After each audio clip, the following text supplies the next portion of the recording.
अस्सलाम वालेकुम। आज हम डीऑक्सीराइबोन्यूक्लियोटाइड्स की सिंथेसिस की बात करेंगे। तो मैंने कहा था कि मैं इस वीडियो में समझाऊंगा। तो अब जो डीऑक्सीराइबोन्यूक्लियोटाइड्स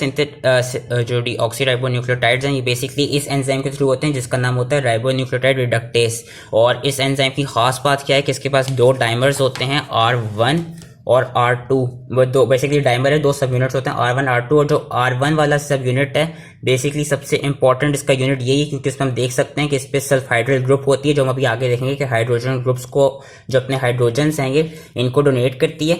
और इसमें क्या कहते हैं, दो क्या कहते हैं साइट्स हैं जिसकी वजह से जिसकी रेगुलेशन होती है वो एलोस्टेरिकली भी और थ्रू सबस्ट्रेट स्पेसिफिक साइट्स के थ्रू इसकी रेगुलेशन होती है। तो इसमें होता क्या है कि सबसे पहले मैं डीऑक्सीराइबोन्यूक्लियोटाइड्स की सिंथेसिस कराता हूँ। होता क्या है कि ये जो एंजाइम है राइबोन्यूक्लियोटाइड रिडक्टेस, ये बेसिकली जो भी कोई भी राइबोन्यूक्लियोसाइड डाइफॉस्फेट हो, जो आपका क्या कहते हैं एडीपी हो गया, जीडीपी हो गया, यूडीपी हो गया, सीडीपी हो गया, कोई भी क्या कहते हैं राइबोन्यूक्लियोसाइड डाइफॉस्फेट है, उसको वो कन्वर्ट कराएगा डीऑक्सीराइबोन्यूक्लियोसाइड डाइफॉस्फेट में, इसको अपनी डी फॉर्म में कन्वर्ट करा देगा। जिस तरह एडीपी है तो उसको डी एडीपी में कन्वर्ट करा जाएगा, जीडीपी है तो उसको डी जीडीपी में, सीडीपी है तो उसको डी सीडीपी में, और यूडीपी को डी यूडीपी में। अब होता क्या, ये कन्वर्ट कराता कैसे, क्योंकि जो डीऑक्सी शुगर है बेसिकली उसका जो कार्बन नंबर 2 होता है वहां पे क्या कहते हैं ऑक्सीजन ग्रुप नहीं होती, तो उसको इसलिए डीऑक्सीराइबोस शुगर कहते हैं। और ये कराता कैसे है कि राइबोन्यूक्लियोसाइड डाइफॉस्फेट, जिस तरह भी मैंने दिखाया कि जो इसका R1 सब यूनिट था वहां पे सल्फाइड्राइल ग्रुप्स थी, ये सल्फाइड्राइल ग्रुप्स क्या करती हैं, अपने हाइड्रोजन 2 डोनेट कर देती हैं, जिससे जो ये एंजाइम है ये फिर ऑक्सीडाइज हो जाता है। होता क्या है, जब इन्होंने अपने दो हाइड्रोजन ग्रुप क्या कहते हैं डोनेट किया, R1 ने सल्फाइड्राइल ग्रुप ने, तो वो एंजाइम राइबोन्यूक्लियोटाइड रिडक्टेस तो ऑक्सीडाइज हो गया, जिसकी वजह से वो दो हाइड्रोजन एक यहाँ पे लगा जिससे H2O बन गया और H2O रिलीज हो गया। फिर जब दूसरा हाइड्रोजन लगेगा वो फिर यहाँ के लग जाएगा और आपका डीऑक्सीराइबोन्यूक्लियोसाइड डाइफॉस्फेट इस तरह फिर बन जाएगा। ये बन गया और ये इसकी सिंथेसिस थी डीऑक्सीराइबोन्यूक्लियोटाइड्स की। लेकिन अब इंपॉर्टेंट बात, जो राइबोन्यूक्लियोटाइड रिडक्टेस था वो तो अपनी ऑक्सीडाइज फॉर्म में आ गया, क्योंकि जो उसको R1 सब यूनिट था उसने दो हाइड्रोजन ग्रुप्स दे दिए। तो अब उसको अपनी वापस, ताकि क्या कहते हैं डीऑक्सीराइबोन्यूक्लियोटाइड्स न्यूक्लियोसाइड्स की सिंथेसिस होती रहे, उस राइबोन्यूक्लियोटाइड रिडक्टेस को अपनी वापस रिड्यूस्ड फॉर्म में आना होगा। जो उसका R1 सब यूनिट है वो आएगा कैसे, एक और इसका को फैक्टर आएगा जिसका नाम है थियोरिडॉक्सिन। थियोरिडॉक्सिन क्या करता है, थियोरिडॉक्सिन के पास खुद दो सिस्टीन रेसिड्यूज होते हैं। सिस्टीन रेसिड्यूज तो वहां पे खुद उसके दो, उस सिस्टीन रेसिड्यूज पे दो सल्फर हाइड्रोजन बॉन्ड्स होते हैं, सल्फाइड्राइल ग्रुप्स होती हैं।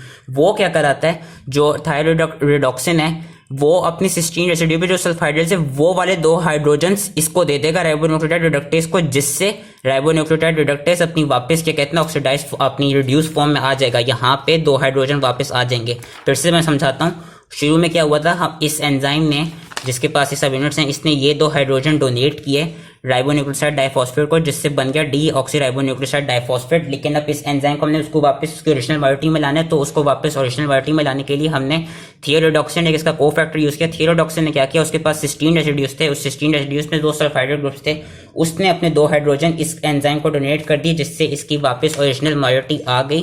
अब होगा क्या, एक और बात, खास बात, थियोरिडॉक्सिन ने अपने दे दिया, ठीक हो गया, लेकिन अब थियोरिडॉक्सिन खुद ऑक्सीडाइज हो गया, इसके पास से हाइड्रोजन चले गए। अब हमने थियोरिडॉक्सिन को वापस उसके ओरिजिनल फॉर्म में लाना होगा ताकि राइबोन्यूक्लियोसाइड रिडक्टेस अपना क्या कहते हैं काम कर सके। अब हम थियोरिडॉक्सिन को उसके ओरिजिनल फॉर्म में कैसे लेंगे, वहां पे एक और एंजाइम आएगा जिसका नाम होगा थियोरिडॉक्सिन रिडक्टेस, और यहाँ पे NADPH रिड्यूसिंग इक्विवेलेंट्स देगा।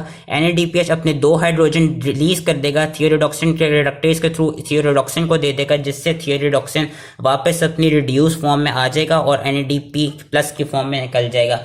ये चीज की पूरी क्या कहते हैं राइबोन्यूक्लियोसाइड रिडक्टेस जो एंजाइम है न्यूक्लियोटाइड रिडक्टेस, इसकी पूरी सिंथेसिस और बेसिकली इसकी रेगुलेशन की किस तरह के कहते हैं वापस अपनी रिड्यूस फॉर्म में आ रहा है, और किस तरह फिर डीऑक्सीराइबोन्यूक्लियोसाइड डाइफॉस्फेट की फॉर्मेशन हो जा रही है ताकि DNA बनती रहे। अब इसकी खास बात, इसकी रेगुलेशन कैसे होती है, इसकी जो एक्टिव साइड है, जो इसका R1 क्या कहते हैं डाइमर वाली साइट है, उधर अगर तो DATP आके लग गया तो वो इसको इनहिबिट कर देगी, और वो ऐसा इनहिबिट करेगी बिल्कुल स्ट्रांगली कि कोई भी ये कहते हैं राइबोन्यूक्लियोसाइड डाइफॉस्फेट अपना डीऑक्सीराइबोन्यूक्लियोसाइड नहीं बना पाएगा। जब भी DATP अगर क्या कहते हैं यहाँ आके लग गया, जिस तरह उन्होंने दिखाया हुआ है एक्टिव साइट पे, यहाँ पे अगर DATP आके लग गया तो उससे क्या होगा कि कोई भी डीऑक्सीराइबोन्यूक्लियोसाइड शुगर नहीं बन पाएगी, जिसकी वजह से कोई भी DNA नहीं बन पाएगी। और जो एडिनोसिन डियामाइनेज डेफिशिएंसी हमने एक पढ़ी थी, उसमें बेसिकली यही हो रहा था। इस एंजाइम की डेफिशिएंसी में क्या हो रहा था कि जो एडिनोसिन था वो इसमें आइनोसिन में कन्वर्ट नहीं हो पा रहा था, जिसकी वजह से एडिनोसिन फिर वापस एएमपी और एडीपी में कन्वर्ट हो रहा था और वो एडीपी के थ्रू डीएटीपी में कन्वर्ट हो रहा था। अब जो डीएटीपी था वो डीएटीपी क्या करा रहा था, ये हम देख भी सकते हैं कि डीएटीपी जब लेवल्स उसके राइज हुए तो उसने राइबोन्यूक्लियोटाइड रिडक्टेज को इनहिबिट कर दिया उसकी R1 जाके, जिसकी वजह से क्या हुआ, डीऑक्सीराइबोज कंटेनिंग न्यूक्लियोसाइड नहीं बन सके, जिसकी वजह से जो डीएनए थी इस डेफिशिएंसी में नहीं बन पा रही थी। और उसके साथ साथ हम देख सकते थे कि वो जो उसको सेवेरली कंबाइंड इम्यूनो डेफिशिएंसी सिंड्रोम हो गया था कि उसके टी सेल्स, बी सेल्स और नेचुरल किलर सेल्स भी नहीं बन रहे थे। तो इसकी ये खास बात है। और ये वाली साइट एक्टिवेट कहाँ से होती है, एटीपी इसको एक्टिवेट कराता है। ये इसकी रेगुलेशन थी एलोस्टेरिकली। दूसरा इसकी जो रेगुलेशन होती है एंजाइम की वो होती है थ्रू सबस्ट्रेट स्पेसिफिसिटी। सबस्ट्रेट वाली में क्या होता है कि बेसिकली जो इसकी ये वाली साइट्स हैं, यहाँ पे कोई भी क्या कहते हैं डी और आपका क्या कहते हैं कोई भी डीऑक्सी शुगर्स आगे लग जाएं तो वो डिफरेंट क्या कहते हैं और डीऑक्सी शुगर्स बना सकती हैं। जिस तरह इस पैराग्राफ में समझाया है कि the binding of nucleoside triphosphate to additional allosteric sites on an R1 regulate subspecificity causing an increase in conversion of different species of ribonucleotides to deoxyribonucleotides as they are required for DNA synthesis. और example दी हुई है कि suppose यहाँ पे डीऑक्सीथाइमिडीन triphosphate लग गया, उससे क्या होगा कि कन्फर्मेशनल चेंज हो जाएगी, जिसकी वजह से ये जीडीपी को भी डीजीडीपी में कन्वर्ट कर पाएगा। तो इसकी ये रेगुलेशन थी। अब मैंने पिछली वीडियो में कहा था कि मैं जो डीऑक्सीथाइमिडीन थी उसकी सिंथेसिस इसमें कराऊंगा। हमने अब उस एंजाइम की राइबोन्यूक्लियोटाइड रिडक्टेज जो एंजाइम था उसकी हमने सिंथेसिस पढ़ ली और इसकी हमने देखी रेगुलेशन कैसे होती है। अब जो ये वाला स्टेप था बेसिकली होता क्या है कि जो यूएमपी है वो पहले कन्वर्ट होगा थ्रू न्यूक्लियोसाइड मोनोफॉस्फेट काइनेज के थ्रू यूडीपी में। फिर यूडीपी हमने देखा यूडीपी यहाँ चला जाएगा क्या कहते हैं इधर चला जाएगा राइबोन्यूक्लियोटाइड रिडक्टेज में और यूडीपी कन्वर्ट हो जाएगा डीयूडीपी में। डीयूडीपी क्या करेगा, डीयूडीपी विद द हेल्प ऑफ क्या कहते हैं एंजाइम, डीयूडीपी फिर स्पॉन्टेनियसली फॉस्फोराइलेट होगा क्या कहते हैं डीयूटीपी में। अभी डीयूडीपी डेल्टा पी यूडीपी जो बना वो कन्वर्ट हो जाएगा डीयूटीपी में और फिर डीयूटीपी डायरेक्टली हाइड्रोलाइज हो जाएगा डीयूएमपी में बाय द एंजाइम यूटीपी डाइफॉस्फेटेज। ये एंजाइम इंपॉर्टेंट क्यों है और डीयूएमपी इंपॉर्टेंट क्यों है, क्योंकि हम अभी आगे देखेंगे जो डीऑक्सीथाइमिडीन मोनोफॉस्फेट है उसकी सिंथेसिस डीयूएमपी ही कराता है।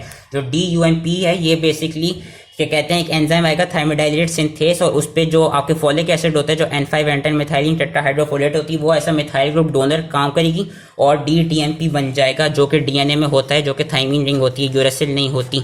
यही चीज़ इन्होंने यहाँ पे अब करके दिखाई हुई है कि DUDP से क्या कहते हैं DUMP बन गया। पहले तो DUDP फॉस्फोराइलेट हुआ DUTP में, फिर थ्रू एंजाइम DUTPase कन्वर्ट हो गया DUMP में और DUMP with the help of thymidylate synthase convert हो जाएगा DTMP में। और DTMP में हम देख सकते हैं कि इसमें ऐसा कोफैक्टर फॉलिक एसिड यूज हो रहा है।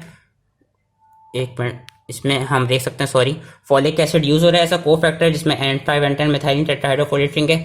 इस एक और तरह से इन्होंने दिखाई हुई है जो डी आपका क्या कहते हैं CTP था, CTP सिंथेस जो यहाँ पे बन गया था। CTP अब क्या कहते हैं डी फॉस्फोराइलेट हो सकता है CDP में। ये CTP क्या कहते हैं आपका ये दिखाया हुआ डी फॉस्फोराइलेट होकर CDP में। CDP क्या करेगा अगेन राइबोन्यूक्लियोटाइड रिडक्टेज पे चला जाएगा, उससे DCDP बन जाएगा। DCDP क्या बनेगा कि DCDP क्या कहते हैं या तो डीएनए की सिंथेसिस के लिए DCDP में क्या कहते हैं फॉस्फोराइलेट हो जाएगा या वो डीफॉस्फोराइलेट होगा DCMP में।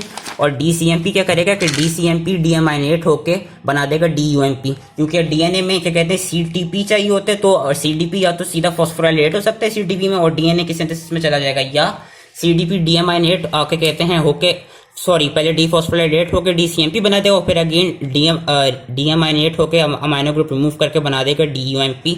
और DUMP पे अगेन N5N10 मिथाइलिन टेट्राहाइड्रोफोलेट एक तो ऐसा methyl group donor as a 1 carbon donor और हम देखेंगे कि ये अपने 2 हाइड्रोजन डोनेट करेगा जिससे टेट्राहाइड्रोफोलेट डाइहाइड्रोफोलेट में कन्वर्ट हो जाएगा और through this enzyme thymidylate synthase ये कन्वर्ट हो जाएगा DTMP में।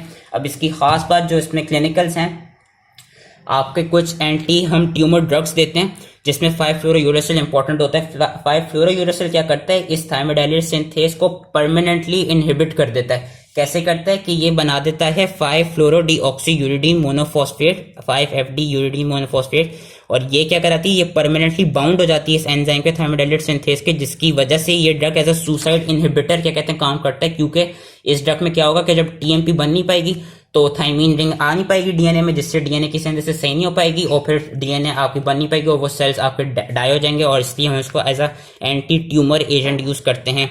एक और खास बात हम यहाँ देख रहे हैं कि एनफेनेंटल मिथाइलिन टेट्राहाइड्रोफोलेट जो फॉलिक एसिड है उसने अपने 2 हाइड्रोजन ग्रुप्स भी डोनेट किए, जिससे वो टेट्राहाइड्रोफोलेट बन गया डाइहाइड्रोफोलेट में। अब क्या होगा, डाइहाइड्रोफोलेट ने ताकि ये रिएक्शन चलता रहे वापस कन्वर्ट हो रहा होगा टेट्राहाइड्रोफोलेट में with the help of enzyme dihydrofolate reductase. होता क्या है, जो हमने प्यूरिन की सिंथेसिस में भी पढ़ा था, आपका कहते हैं फॉलिक एसिड के एनालॉग्स ये वाले, जिसमें हमने मेथोट्रेक्सेट पढ़ा था। मेथोट्रेक्सेट आपका बेसिकली ये एक एंटी कैंसर ड्रग है। ये क्या कराएगा कि जब हम ये देंगे, एक तो ये प्यूरिन की सिंथेसिस को भी रोक सकता है, दूसरा ये पिरिमिडीन की सिंथेसिस को रोक सकता है। पिरिमिडीन की सिंथेसिस को कैसे रोकेगा, ये डाइहाइड्रोफोलेट रिडक्टेस को इनहिबिट करा देता है, जिसकी वजह से डाइहाइड्रोफोलेट टेट्राहाइड्रोफोलेट में कन्वर्ट नहीं हो पाता, जिसकी वजह से अगेन हम देखेंगे थाइमीन नहीं बन पाएगी, और जिसकी वजह से डीएनए नहीं बन पाएगी, तो सेल की ग्रोथ स्लो होगी and cell can eventually die. यही चीज उन्होंने यहाँ दिखाई हुई कि DHF can be reduce to THF by dihydrofolate reductase, an enzyme that is inhibited by folate analogs such as methotrexate जो कि एंटी कैंसर ड्रग है। by decreasing the supply of tetrahydrofolate, these drugs not only inhibit purine synthesis but by preventing methylation of DMP to TMP, क्योंकि methylation यही करा रहा है। होगा क्या, they also decrease the availability of this essential component of DNA, जिससे क्या होगा, DNA synthesis inhibit हो गई, cell growth slow हो गई, and this is why these drugs are used to treat cancer. So this was it. I hope easily समझ में आ गया हो। Thank you.